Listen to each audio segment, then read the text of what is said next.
A história de sua vida fora uma maldição à grandeza, uma demonstração do preço que se paga por ela. Tinha sido uma sequência de anos gastos em águas furtadas e porões, anos durante os quais tudo se havia colorido do tom cinzento de paredes que aprisionavam um homem cuja música, no entanto, fluía em cores violentas. Era o cinza de uma luta contra longas escadarias de pensões, contra encanamentos arrebentados, contra o preço de um sanduíche comprado numa lanchonete mal cheirosa, contra os rostos de homens que ouviam música com um olhar vazio. Luta sem o alívio da violência, sem o reconhecimento de um inimigo definido, contra uma parede impessoal à prova de som, a indiferença que absorvia as pancadas e os gritos, uma batalha do silêncio, envolvendo um homem que podia dar ao som uma eloquência desconhecida. O silêncio da obscuridade, da solidão, das noites em que só raramente alguma orquestra executava algum de seus trabalhos e ele olhava para a escuridão, sabendo que sua alma fremia, saindo em ondas de uma torre de estação de rádio. Pelo ar da cidade, e que não havia receptores ligados prestando atenção a ela. A música de Richard Halley tem a marca do heróico. Nosso tempo ultrapassou esta baboseira, dissera um crítico. A música de Richard Halley está fora de sintonia com o nosso tempo. Ela está repleta de êxtase e quem quer saber de êxtase nos dias de hoje, comentara outro. A vida dele tinha sido um resumo das vidas de todos os homens cujo prêmio é uma estátua numa praça pública 100 anos depois do tempo em que os prêmios ainda valem alguma coisa, só que Richard Halley não morrera tão precocemente. Viverá para ver a noite que, pelas leis normais da história, não deveria viver o suficiente para conhecer. Tinha 43 anos e era a noite de estreia de Faetonte, uma ópera que ele escrevera aos 24. Tinha mudado o velho mito grego à sua conveniência. Faetonte, o filho de Hélio, que rouba a carruagem do pai e tenta audaciosamente guiar o carro do sol pelo céu, não termina morrendo, como no mito. Na ópera de Halley, Faetonte conseguia realizar o que se propusera fazer. A ópera tinha sido encenada 19 anos antes e saíra de cartaz após uma só récita, debaixo de vaias. Naquela noite, Richard Halley caminhara pelas ruas da cidade até a aurora, tentando obter a resposta a uma pergunta que ele não sabia qual era. Na noite em que a ópera foi apresentada de novo, 19 anos mais tarde, os últimos acordes coincidiram com o som da maior ovação que o teatro jamais tinha visto. As velhas paredes não podiam conter o alarido, o som se estendia pelos corredores, pelas escadas, pelas ruas por onde o rapaz caminhara 19 anos antes. Dagny estava na plateia no dia da ovação. Era das poucas pessoas que haviam conhecido a música de Halley antes, muito antes. Mas ela nunca o tinha visto. Viu quando o atiraram para o palco, de frente para os braços que acenavam para ele e para as cabeças que se esticavam para vê-lo. Ele ficou imóvel, alto, magro, grisalho. Não fez reverências nem sorriu. Limitou-se a olhar para a multidão. Tinha a expressão de alguém que se defronta com uma questão vital. A música de Richard Halley. Escreveu um crítico na manhã seguinte, pertence ao patrimônio da humanidade. É o produto da expressão da grandeza de um povo. A vida de Richard Halley, disse um religioso, contém uma lição muito sugestiva. Ele enfrentou uma luta terrível, mas que importa isso? É justo e nobre que ele tenha sofrido a dor e a injustiça da mão de seus irmãos para um dia enriquecer suas vidas e lhes ensinar a apreciar a beleza da grande música. No dia seguinte, Richard Halley se aposentou. Não deu explicações. Apenas disse a seus editores que sua carreira estava encerrada. Vendeu-lhes os direitos de edição de seus trabalhos por uma soma modesta, mesmo sabendo que podia ter feito uma fortuna com eles. Foi-se embora, sem deixar endereço. Fazia já 8 anos. Nunca mais fora visto.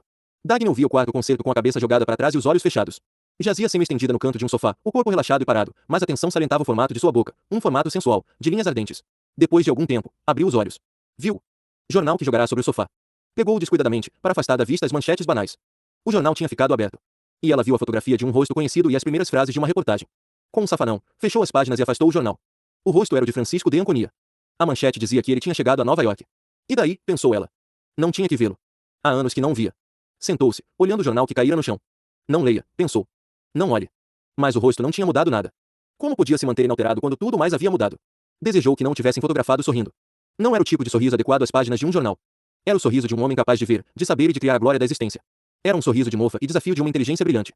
Não leia. Pensou ela, não agora, não com esta música. Ah, não com esta música. Pegou o jornal e o abriu. O texto dizia que o Sr. Francisco de Anconia tinha dado uma entrevista à imprensa em sua suíte do Hotel Wayne Falkland. Disse que tinha vindo a Nova York por 2 importantes motivos, uma recepcionista do Clube Cube e a salsicha de patê de fígado da delicatessen do Mui, na Terceira Avenida. Nada tinha a declarar sobre o divórcio do casal Gilbert Vail. A senhora Vail, de nobre ascendência e extraordinária amabilidade, tinha dado um tiro no seu jovem e distinto marido, alguns meses antes, declarando publicamente que queria se livrar dele por causa do seu amante, Francisco de Anconia. A mulher tinha fornecido à imprensa um relato detalhado de seu romance secreto, incluindo uma descrição da última noite de Ano Novo, que passará na vila de Anconia nos Andes. Seu marido sobreviveu ao tiro e entrou com um pedido de divórcio. Ela respondeu com uma ação em que exigia metade dos milhões do marido e com um relato sobre a vida dele que fazia. Sua própria parecer absolutamente inocente. Tudo aquilo saíra nos jornais durante semanas a fio. Mas o Sr. de Anconia nada tinha a declarar a respeito. Perguntaram se ele negava a história da senhora. Vail e ele responderá, eu nunca nego nada. Os repórteres estavam curiosos por causa da sua súbita visita à cidade. Imaginavam que ele não queria estar ali logo na hora em que a pior parte do escândalo estava a ponto de ocupar as primeiras páginas. Mas estavam enganados. De Anconia mencionou uma terceira razão para sua chegada. Quero ver essa comédia, disse ele. Dagny deixou o jornal cair no chão. Sentou-se e se inclinou para a frente, repousando a cabeça sobre os braços. Não se moveu, mas as mechas de cabelo que lhe desciam pelos joelhos estremeciam de vez em quando. Os acordes grandiosos da música de Halley continuavam enchendo a sala, alcançando as vidraças das janelas como que para as atravessar e se estender por toda a cidade. Ela ouvia. Música. Era a sua busca, o seu grito. James Taggart olhou para a sala de estar do seu apartamento. Imaginando que horas seriam. Não tinha vontade de procurar o relógio. Sentou-se numa poltrona, com seu pijama amarrotado, descalço, ia dar muito trabalho procurar os chinelos. A luz do céu cinzento na janela feriu seus olhos ainda pesados de sono. Sentiu, no interior do crânio, o vazio que pronunciava uma dor de cabeça. Perguntou-se por que diabo fora parar ali, na sala. Ah, sim, lembrou-se para saber das horas. Inclinou-se sobre o braço da poltrona e divisou um relógio num prédio, ao longe, 12h20. Pela porta aberta do quarto de dormir, ouviu Betty Pope, que escovava os dentes no banheiro, mais além. A cinta estava no chão, ao lado de uma cadeira na qual se encontrava o restante de suas roupas. Era uma cinta cor-de-rosa desbotada com barbatanas de borracha partidas. Será que você pode se apressar? Perguntou ele, irritado. Tenho que me vestir. Ela não respondeu. Pela porta aberta do banheiro, ele podia ouvi-la gargarejar. Por que faço? Esse tipo de coisas, pensou ele, lembrando a noite anterior. Mas dava muito trabalho procurar uma resposta agora. Beth veio para a sala arrastando as dobras de um hobby de cetim de cores laranja e púrpura, distribuídas em losangos arlequinais. Ela fica horrível de hobby, pensou James. Ficava tão melhor de traje de montaria, como aparecia nas fotos das páginas de acontecimentos sociais. Era uma moça alta e magra, toda ossos e articulações que não se moviam harmoniosamente. Tinha um rosto banal, aparência pouco agradável e mostrava um ar de impertinente condescendência, certamente ligado ao fato de pertencer a uma das melhores famílias do país. Ah, diabos, disse ela sem se referir a nada em particular e se espreguiçando. Jim, onde está o seu cortador de unhas? Preciso cortar minhas unhas dos pés. Não sei. Estou com dor de cabeça. Corte em casa. Você está desagradável hoje, disse ela, indiferente. Parece uma lesma. Por que não cala essa boca? Ela caminhou sem rumo certo pela sala. Não quero ir embora, disse ela, num tom que não exprimia nenhuma emoção. Detesto as manhãs. Aí está mais um dia e nada para fazer. Tem um chá hoje à tarde na casa de Liz Blaine. Bem, talvez até seja divertido, porque a Liz é uma vagabunda. Pegou um copo e bebeu o restante do drink. Por que você não manda consertar o ar-condicionado? Este lugar está cheirando mal. Posso usar o banheiro? Perguntou ele. Tenho de me vestir. Tenho um compromisso importante hoje. Pois entre. Não me importo. Divido o banheiro com você. Mas não me apresse. Enquanto fazia a barba, ele havia se vestindo diante da porta aberta do banheiro. Levou um bocado de tempo para se encaixar na cinta, ajeitando as ligas das meias, pondo um vestido caro e desengonçado de tweed. O hobby tipo Arlequim, que Beth vira num anúncio na revista de modas mais chique, era como um uniforme que ela sabia ser preciso usar. Em certas ocasiões e que empregava disciplinarmente para determinado fim e depois deixava de lado. A natureza do relacionamento dos dois era desse mesmo tipo. Não havia paixão, nem desejo, nem prazer real, nem mesmo um sentimento de vergonha. Para eles, o ato sexual não era alegria nem pecado. Não significava nada. Tinham ouvido falar que homens e mulheres dormiam juntos e, por isso, dormiam juntos.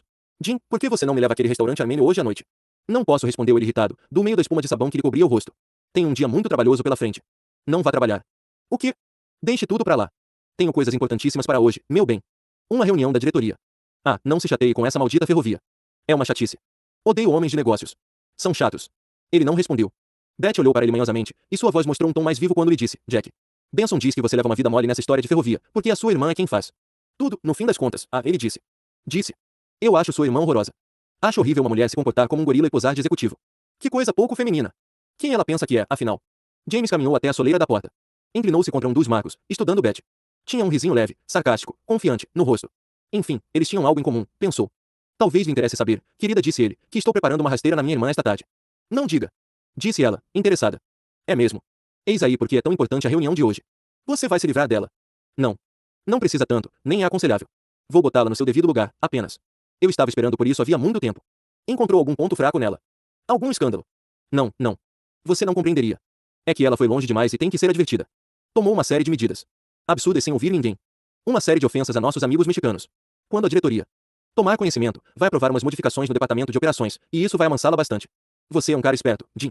É melhor eu me vestir. Ele parecia feliz. Virou-se para a pia e acrescentou, talvez eu termine levando você hoje à noite ao restaurante armênio. O telefone tocou. Ele atendeu e ouviu a voz da telefonista que anunciava um chamado interurbano do México. A voz histérica que ouviu a seguir era do seu representante no país. Não pude fazer nada, Jim.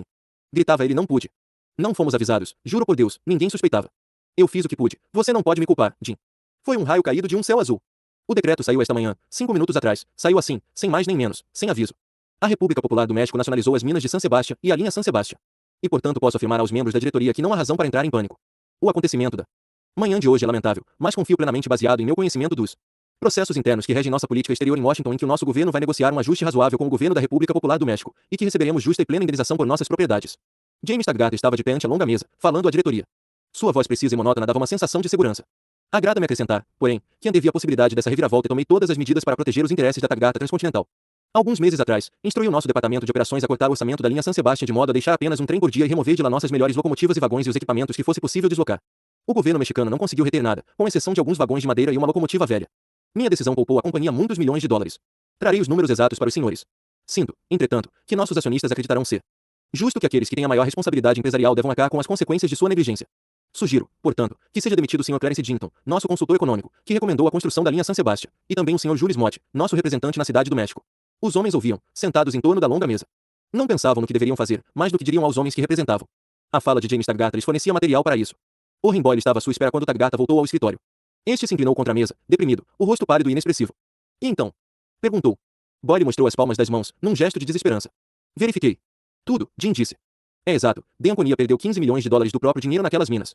Não houve nada de suspeito nisso tudo, ele botou mesmo lá o próprio dinheiro e agora o perdeu. Bem, e o que ele vai fazer? Isso eu não sei. Ninguém sabe. Ele não vai deixar que o roubem, vai. É sabido demais para isso. Deve ter alguma saída. Espero que tenha mesmo. Ele já enganou alguns dos maiores trapaceiros da terra. Não vai se deixar enganar por um bando de políticos mexicanos com um decreto. Concorda comigo?